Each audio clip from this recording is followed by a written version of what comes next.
from a business standpoint, explain to people, because I think there was some confusion about like, okay, ESPN buys the NFL network and some other assets, but then the NFL gets a 10% stake in ESPN. Tell me like what both sides, I know ESPN wants content for the direct to consumer app, but like give us an overall summary of like what both sides wanted and are getting out of all this. Okay. So what the NFL, let's start with the NFL. What the NFL is getting out of this is that they were overseeing two declining assets in NFL Network and NFL Red Zone. People love NFL Red Zone, but like the rest of the cable business, it was losing subscribers. And the NFL, I've covered the NFL now for a couple of decades. They don't like to be associated with anything that's not that's not growing. It's just not, that doesn't fit the shield, so to speak. So they were eager to find somebody to take that over, and timing being everything on this.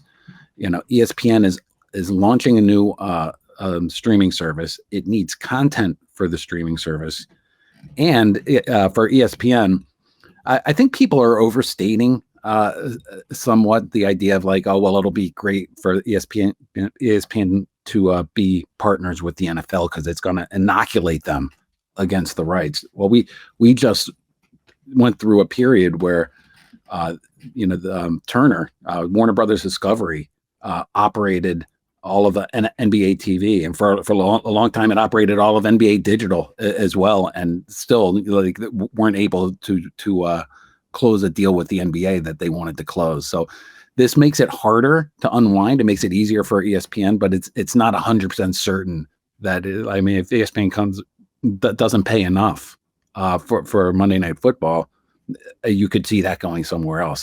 I think it's likely to stay on ESPN. I think it's generally good for ESPN, but I don't think it's 100% lock solid there. I'm fascinated to hear you say numbers for the Red Zone have gone down. It seems more popular than ever. It's a popular programming service, and there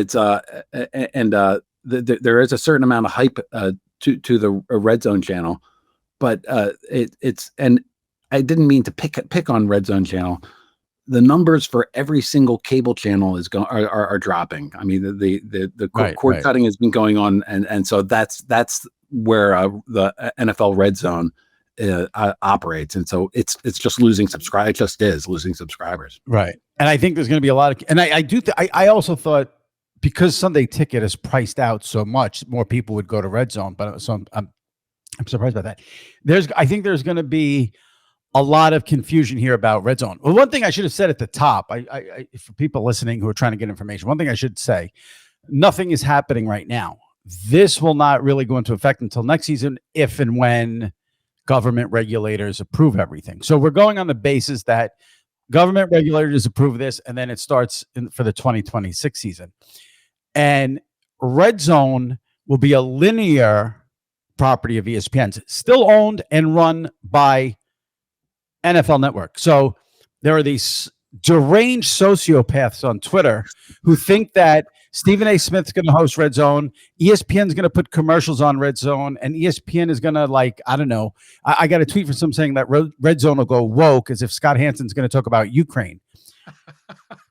Everything on Red Zone will be produced by the NFL.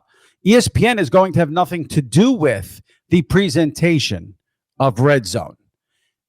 Now, where it does get confusing is how you access Red Zone, because the linear is part of it, but the digital is not. You want to shed some light on that for us, if you can?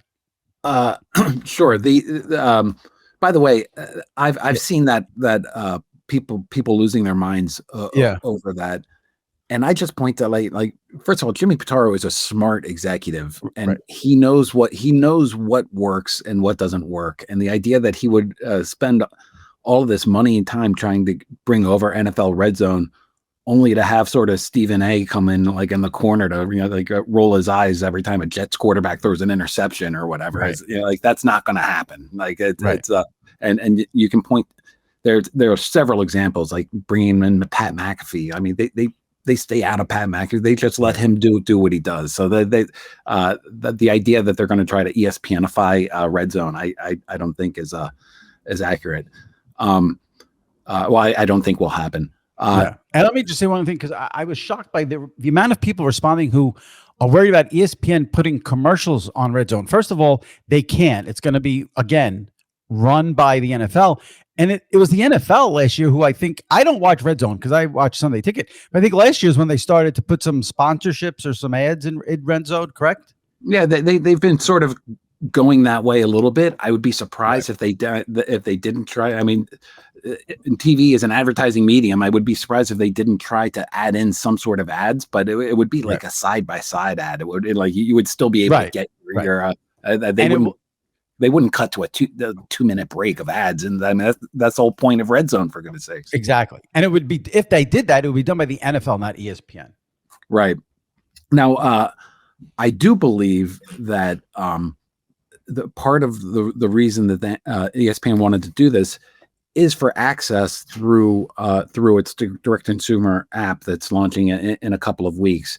Yep. And you're not going to be able to get Red Zone just from that app, but you're going to have access to NFL Plus, and then you can sort of upgrade through NFL Plus, and all of this is within like the walled garden of the ESPN app. So there is going to be. There is a part of this play by ESPN was certainly because of its app launching and getting the added content for that app, and that added content does include NFL Red Zone, even if it doesn't really own the digital rights. It just owns it's just the linear the TV channel, what we call like the sort of the linear channel instead.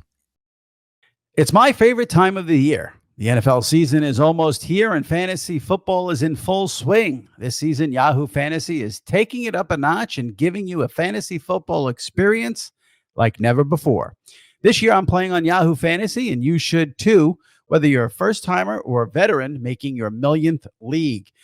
What I love about Yahoo Fantasy is the easy-to-use interface, simple, straightforward, and very, very quick with the scoring. All important things when you play fantasy football. To celebrate 28 years of fantasy football greatness, Yahoo Fantasy is dropping 28 big new features over 28 days throughout August.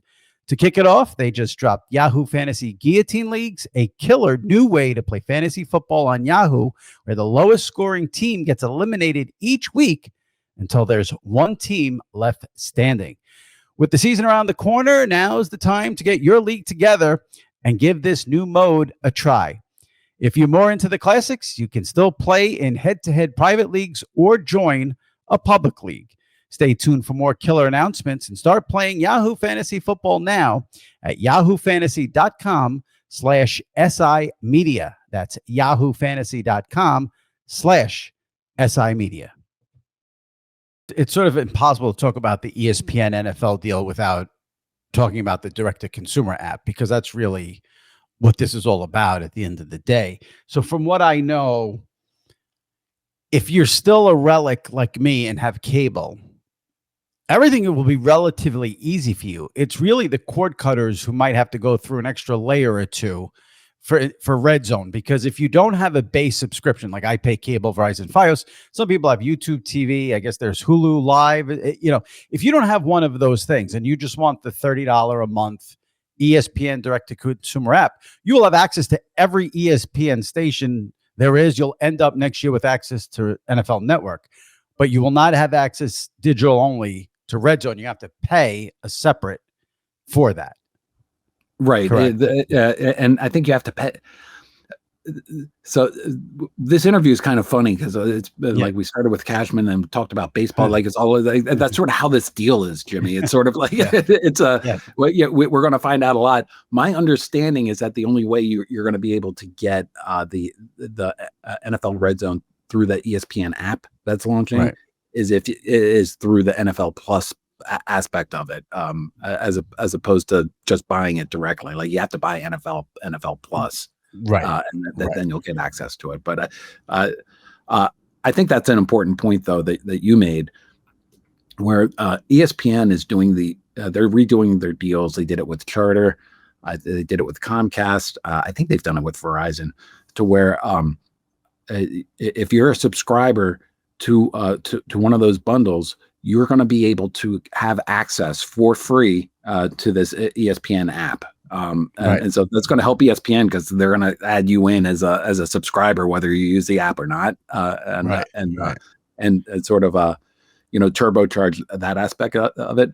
But it's also, when they first talked about the idea of this app, and they said, like, no, we're not going after people like you who are cable subscribers. We're just going after the cord nevers. It sounded like BS to me. Like, of course you're going after people like Jimmy. And just the fact that you will be able to get this for free as a bundled subscriber, and also the cost, like $30 a month, like it's too prohibitive for you to get out of the bundle to get it. So they are really trying to get the cord nevers or the cord cutters. I still think cable's the best deal. So I'm the wrong person to talk to. I think what will also add another layer of confusion to all this too is ESPN Plus is remaining.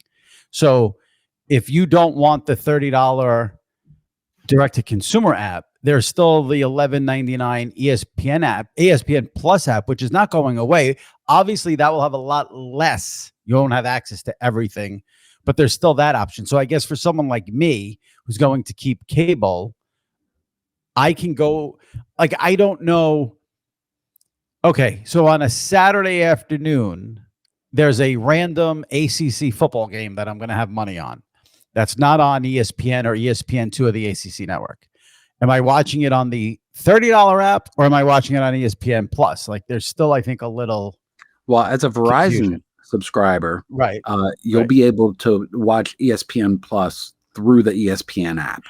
Got it. Okay, got it. But if you're an ESPN Plus subscriber, you're going to have to upsell. You're going to have to go. How much is ESPN Plus now? I think it's like $11.99. Yeah, but there's a great bundle with ESPN Plus, Hulu, and Disney Plus. Like, if you watch those, you get like all three for like $13, $14 or something like that. Yeah. I mean, they haven't announced this yet, but it seems obvious to me that they're going to be sunsetting ESPN Plus eventually. I think the only reason that ESPN Plus will still exist is due to a couple of contractual rights deals that they have in place, like with UFC and a couple of those college conferences that you mentioned.